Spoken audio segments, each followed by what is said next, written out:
Good morning, friends. Today we will discuss about intermediate first year syllabus. అంతకుముందు మనకు 1A 1B లాగా ఉన్నింది.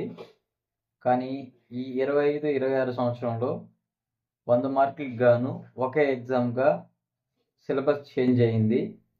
మనం ఈరోజు సిలబస్ చూద్దాము. ఒకటి వచ్చి సెట్స్ అనేది మనకు ఎగ్జామ్లో 7 మార్కులుగా వస్తుంది. నెక్స్ట్ వచ్చి రిలేషన్స్ అండ్ ఫంక్షన్స్, ఇది 15 మార్కులుగా ఉంటుంది. నెక్స్ట్ ట్రిగ్నామెట్రిక్ ఫంక్షన్స్ 11 మార్క్స్కి వస్తుంది. కాంప్లెక్స్ నెంబర్స్ నుంచి 7 మార్క్స్ వస్తాయి. లీనియర్ ఇన్ఈక్వాలిటీస్ నుంచి మనకు 4 మార్క్స్కి వస్తాయి. పర్మిటేషన్స్ అండ్ కాంబినేషన్స్ నుంచి 7 మార్క్స్ వస్తాయి. బినామియల్ థియరం నుంచి 7 మార్క్స్ వస్తాయి. సీక్వెన్స్ అండ్ సిరీస్ వచ్చి 9 మార్క్స్ వస్తాయి. స్ట్రైట్ లైన్స్ నుంచి మనకు 13 మార్క్స్ వస్తాయి. కానిక్ సెక్షన్ నుంచి 15 మార్క్స్కి వస్తాయి. ఇంట్రడక్షన్ టు 3D జామెట్రీ నుంచి 3 మార్క్స్కి వస్తాయి. లిమిట్స్ అండ్ డెరివేటివ్స్ నుంచి 15 మార్క్స్కి వస్తాయి. స్టాటిక్స్ నుంచి 10 మార్క్స్ వస్తాయి. నెక్స్ట్ మనకు ప్రాబబిలిటీ నుంచి 17 మార్క్స్ వస్తాయి.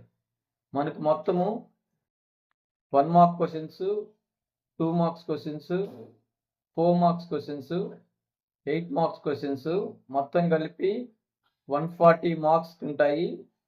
మనకు ఛాయిస్ వచ్చి 100 మార్క్స్కి రాయాల్సి ఉంటుంది.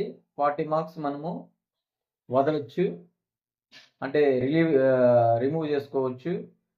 నెక్స్ట్ మనము ఒక్కొక్క టాపిక్ నుంచి ఏ టాపిక్ నుంచి ఎన్ని మార్క్స్ వస్తాయని కూడా మనము సిలబస్ పరంగా డిస్కస్ చేసుకుందాము. మీరు కరెక్ట్గా గమనించినట్లయితే అంతకు ముందు మాదిరి కాకుండా ఇప్పుడు 1A 1B అని సపరేట్గా లేదు. ఓన్లీ టోటల్ 100 మార్క్స్కి మాత్రమే ఉంటుంది.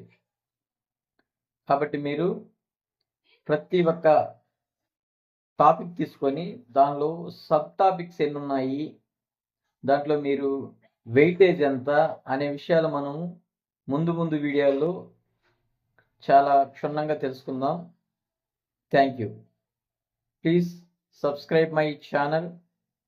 Thank you one and all.